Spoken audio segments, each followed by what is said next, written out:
শ্রী গুরু জয়, শ্রী গুরু জয়, শ্রী গুরু জয়, জয় গুরু, জয় গুরু, জয় গুরু, জয়।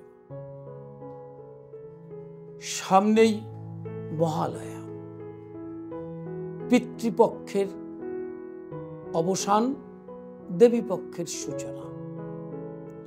শাস্ত্র মতে ভাদ্র মাসের পূর্ণিমার পরের দিন থেকে তর্পণের সময়কাল হয় শুরু, শেষ হয় ওই মহালয়ার দিন।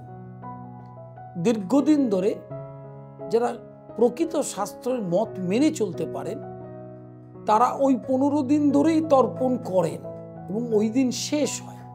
আমরা কর্মব্যস্ত, আমরা পারি না 15টা দিন ধরে তর্পণ করতে, তখন আমরা কি করি, ওই পিতৃপক্ষের যেদিন শেষ হচ্ছে সেদিন আমরা তর্পণ করি। প্রথম হচ্ছে তর্পণটা কি জিনিস। তর্পণ হচ্ছে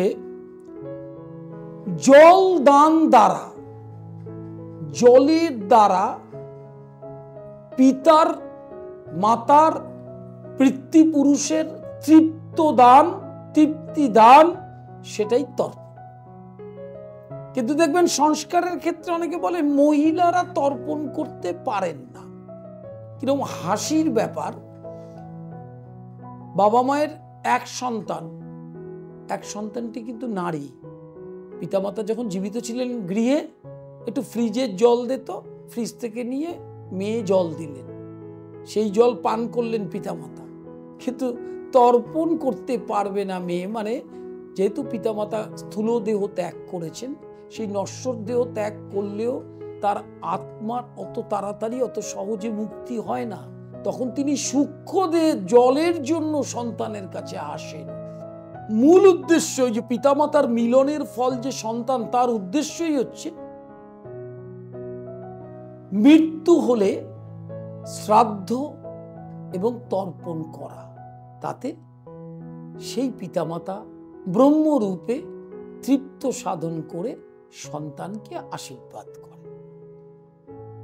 এই যে মনুষ্য লোকে তর্পণ হয়, কি কি তর্পণ হয়?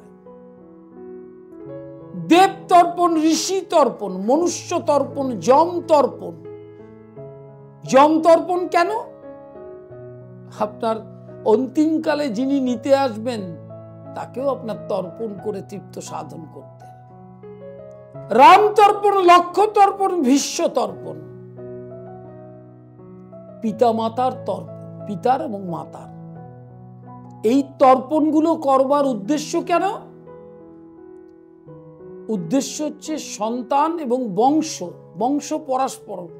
শুধু পিতাকে, পিতাগত হয়েছে বলে পিতার তর্পণ হয় না, পিতামহের হয়, প্রপিতামহের হয়, মায়ের হয়, হ্যাঁ, মায়ের শাশুড়ির হয়।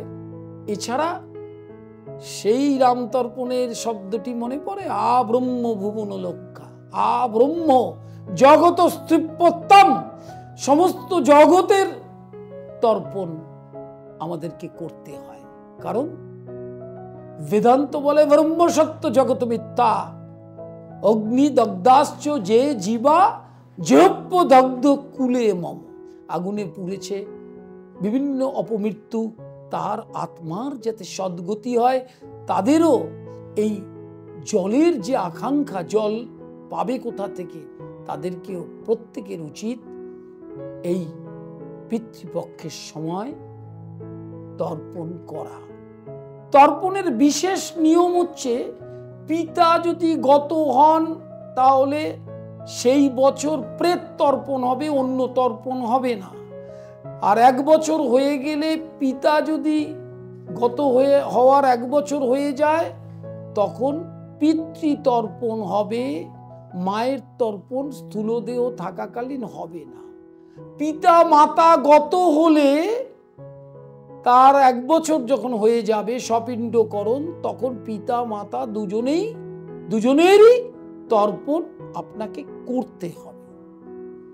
এবং এই তর্পণ করার কতগুলো নিয়ম আছে। এক হচ্ছে জলাশয়, কাছাকাছি জায়গায় নদী, সেখানে আপনি গিয়ে তর্পণ করতে পারেন। তর্পণ গৃহে বসেও করতে পারেন, কিন্তু গৃহের বাইরে করতে হবে, তুলসী মঞ্চের তলায় করতে পারেন, ঘরে বসেও করতে পারেন, কিন্তু শুরুতে যে আচমন করবেন মানে ওং বিষ্ণু ওং বিষ্ণু ওং বিষ্ণু, সেই পূর্ণ বৈদিক আচমন করার পর তুলসী গাছের গোড়ার যে মাটি সেটা দিয়ে তিলকটা কাটতে হয়, তিলকটা করতে হয়, যেখানে যেখানে প্রয়োজন সেখানে তিলক করে নিতে হবে। যদি আপনি সেগুলো কিছুই না জানেন না শেখেন, তাহলে আপনাকে একজন ব্রাহ্মণ যিনি এটি করান তিনি করাবেন, তাকে পিতৃপুরুষের উদ্দেশ্যে আপনি দক্ষিণান্ত করবেন।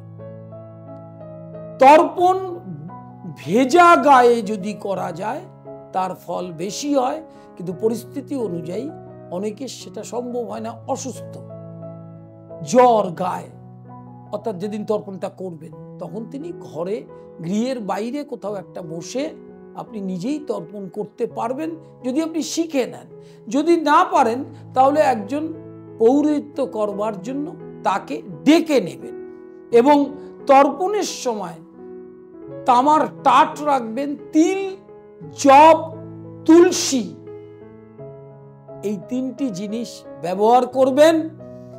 পিতৃগণ তুষ্ট হলে, তর্পণে তুষ্ট হলে, তৃষ্ণার্ত আত্মা তুষ্ট হলে, এখানে একটু বলার আছে যে দেখবেন বিবাহের ক্ষেত্রে নান্দিমুখ হয়, এবং কোনো শুভ কর্ম করার সময় সনাতন ধর্মের গৃহে এই নান্দিমুখ হয়।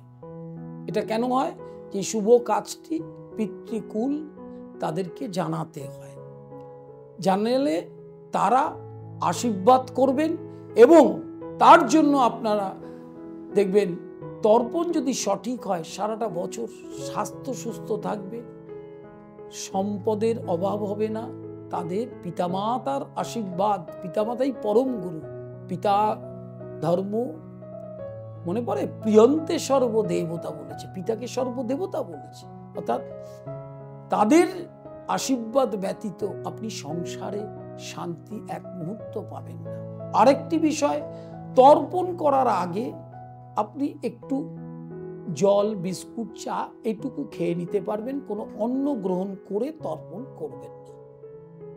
মহালয়ার অমাবস্যায় সঠিক সময় একদম পঞ্জিকা দেখে সেই সময়কালের মধ্যে শ্রদ্ধার সাথে তর্পণ করলে পিতৃপুরুষের আশীর্বাদ প্রাপ্ত হবেন।